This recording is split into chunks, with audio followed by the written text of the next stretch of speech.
সাফল্যের আলো যত উজ্জ্বল হয়, তার আড়ালে লুকিয়ে থাকা ছায়াটাও কখনো কখনো ততটাই গভীর হয়। খ্যাতি, প্রশংসা আর কোটি ভক্তের ভালোবাসায় একসময় নিজের অজান্তেই বদলে গিয়েছিলেন দক্ষিণী সিনেমার জনপ্রিয় এই অভিনেত্রী। মনে হয়েছিল সাফল্যের এই যাত্রার বুঝি কোনো শেষ নেই, হারানোরও কোনো ভয় নেই। কিন্তু জীবন যখন কঠিন বাস্তবতার সামনে দাঁড় করালো, তখন ভেঙে গেল আত্মবিশ্বাসের সেই দেয়াল। বলছিলাম জনপ্রিয় অভিনেত্রী সামান্থা রুথ প্রভুর কথা। তারকার ঝলমলে জীবনের আড়ালে লুকিয়ে থাকা এক কঠিন সত্য এবার নিজ মুখে প্রকাশ করলেন তিনি, যে সত্য বদলে দিয়েছে তার জীবন দেখার দৃষ্টিভঙ্গি। রাতারাতি পাওয়া সাফল্য অনেক সময় মানুষকে বাস্তবতা থেকে দূরে সরিয়ে দেয়, আর সেই অভিজ্ঞতার কথাই এবার অকপটে জানিয়েছেন সামান্থা। এক সাক্ষাৎকারে অভিনেত্রী স্বীকার করেছেন, ক্যারিয়ারের এক পর্যায়ে তারকা খ্যাতির মোহে পড়ে তিনি নিজেও অহংকারী হয়ে উঠেছিলেন। ছোট শহরের সাধারণ একটি মেয়ে থেকে কোটি মানুষের ভালোবাসায় অভিনেত্রী হয়ে ওঠার পথটা সামান্থার জন্য ছিল রূপকথার মতো।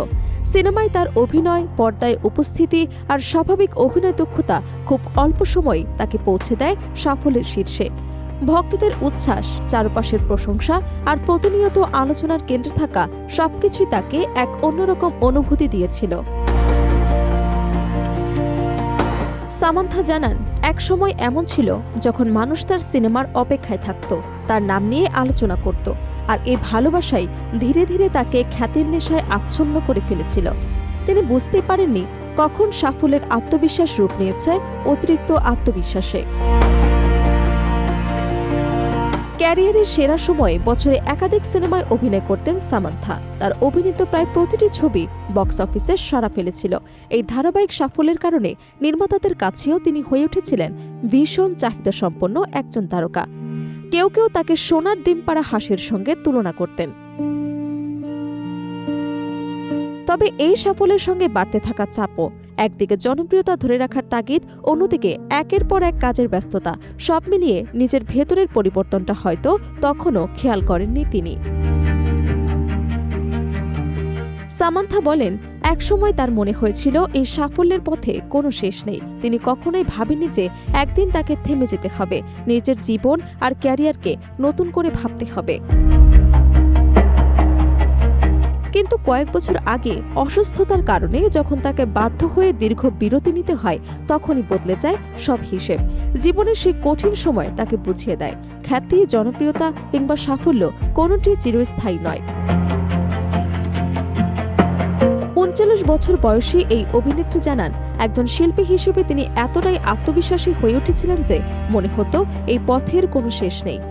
কিন্তু অসুস্থতা এবং বিরতি তাকে নিজের ভুলগুলো নতুন করে দেখতে শিখিয়েছে। এরপর জীবনযাপন, চিন্তাভাবনা এবং নিজের প্রতি দৃষ্টিভঙ্গিতে বড় পরিবর্তন আনেন সামান্থা। এখন তিনি শুধু সাফল্যের পেছনে ছুটছে না, বরং নিজের মানসিক শান্তি এবং জীবনের ভারসাম্যকেও গুরুত্ব দিচ্ছে। বর্তমানে কাজ নিয়ে ব্যস্ত সময় পার করছেন এই অভিনেত্রী। আগামী ১৯ জুন মুক্তি পেতে যাচ্ছে সামান্থা অভিনীত সিনেমা মা ইন্দি বাঙ্গারাম। শুধু অভিনয় নয়, ছবিটির প্রযোজনার দায়িত্ব পালন করছেন তিনি। পাশাপাশি নির্মাতা জুটি রাজ এবং ডিকের নতুন সিরিজ রক্ত ব্রহ্মাণ্ড এও দেখা যাবে তাকে। সামান্থার এই স্বীকারোক্তি যেন মনে করিয়ে দেয়, সাফল্যের শিখরে পৌঁছানো যতটা কঠিন, সেই উচ্চতায় দাঁড়িয়ে নিজেকে ধরে রাখাটাও ততটাই চ্যালেঞ্জ। কারণ খ্যাতির চেয়েও বড় হলো নিজের সত্যিকারের পরিচয় খুঁজে পাওয়া।